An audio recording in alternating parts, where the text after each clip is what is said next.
Bugungi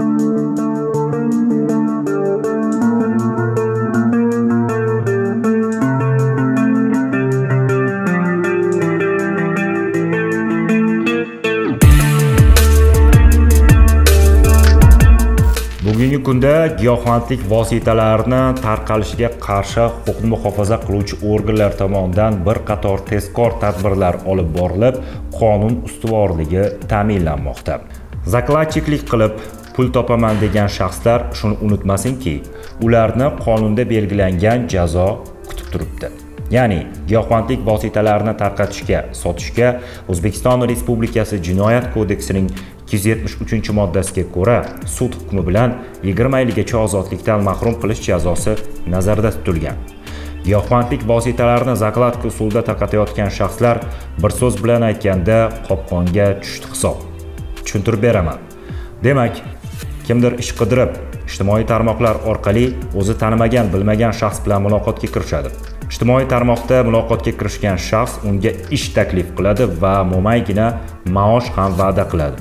Birinchi galda o'sha noma'lum shaxs ish qidirib yurgan odamning shaxsiy ma'lumotlarini so'raydi. Pasport yoki ID karta suratlarini talab qiladi. Agar ish qidirib yurgan odam unga shaxsiy ma'lumotlarini bersa, qopqonga tushdi hisob. U ishga yollanadi, giyohvandlik vositalarini 1-2 kun tarqatadi. Uni giyohvandlik vositasi ekanligini bilib qolgandan so'ng ortga qaytmoqchi bo'ladi. Ya'ni unga ish bergan shaxsga yozadi: "Men giyohvandlik vositasi ekanligini bilmagan edim, fikrimdan qaytdim, bu ishni to'xtatmoqchiman" desa, "Meni sportchilarim bor, seni borib yaxshilab kaltaklashadi" deb tahdid qiladi. Bundan tashqari, shaxsiy ma'lumotlaringni huquqni muhofaza qiluvchi organlarga taqdim qilaman va sen jinoiy javobgarlikka tortilasan deb qo'rqitadi. Va giyohvandlik vositalarini zakladka usulida tarqatib yurgan shaxs bu ishni davom ettirishga to'g'ri keladi. Baribir u qo'lga tushadi. Unga nisbatan O'zbekiston Respublikasi Jinoyat kodeksining 273-moddasi bilan jinoyat ishi qo'zg'atiladi. U ozodlikdan mahrum qilish bilan bog'liq bo'lgan jazo oladi. Endi o'zingiz ayting, ijtimoiy tarmoqlarda ish qidirgan odam birinchi galda ishning nima ekanligini bilib olsa bo'lmaydimi? Agar u noqonuniy ish bo'lsa, ortga qaytish uning o'zini qo'lida.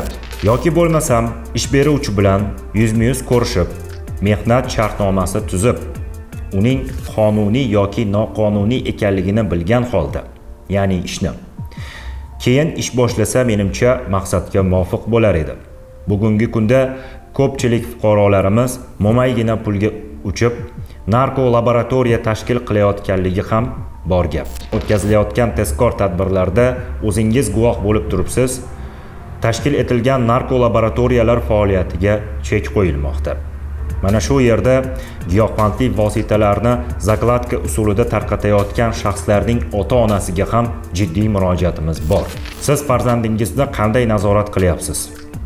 Unda ortiqcha pullar, mo'maygina pullar o'z-o'zidan paydo bo'lsa, nazorat savollarini bermaysizmi?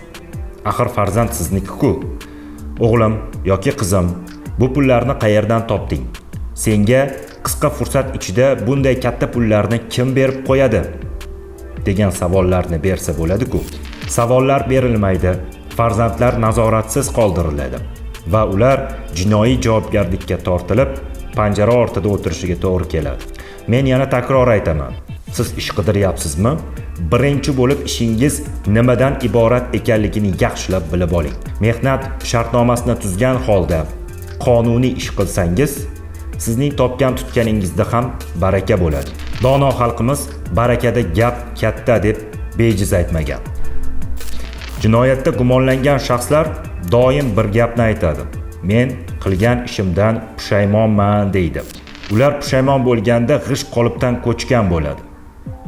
Ya'ni ular qo'lga tushib, ularga nisbatan jinoyat ishi qo'zg'atilgan bo'ladi. Odatda men ko'p muloqot qilgan gumonlanuvchilar bu ishni endigina boshlagandim deb o'zini oqlamoqchi bo'ladi. Ular aslida bunday ish bilan topilgan pullarga mahliyo bo'lib ulgurishgan. Giyohvandlikka qarshi faqatgina huquqni muhofaza qiluvchi organ vakillari qarshi kurashishi yetarli emas. Mazkur zahri qotilga qarshi birgalikda kurashaylik. Buning uchun Ichki ishlar vazirligining 7/24 rejimda ishlaydigan kol markazi faoliyat yuritmoqda. Mazkur kol markazga agar sizda giyohvandlik vositalari, ularni sotayotgan shaxslar haqida biror bir ma'lumot bo'lsa, bemalol qo'ng'iroq qilib aytishingiz mumkin. Sizning shaxsiy ma'lumotlaringiz sir saqlanishi kafolatlanadi. Bundan tashqari, Telegram orqali Stop Narkobotga ma'lum qiling. Shahrimiz, yurtimiz, mahallamiz xavfsizligiga barchamiz birdek mas'ulimiz. Mazkur video sizga ma'qul kelgan bo'lsa, Toshkent shahar Ichki ishlar bosh boshqarmasining YouTube kanaliga obuna bo'lish esdan chiqmasin.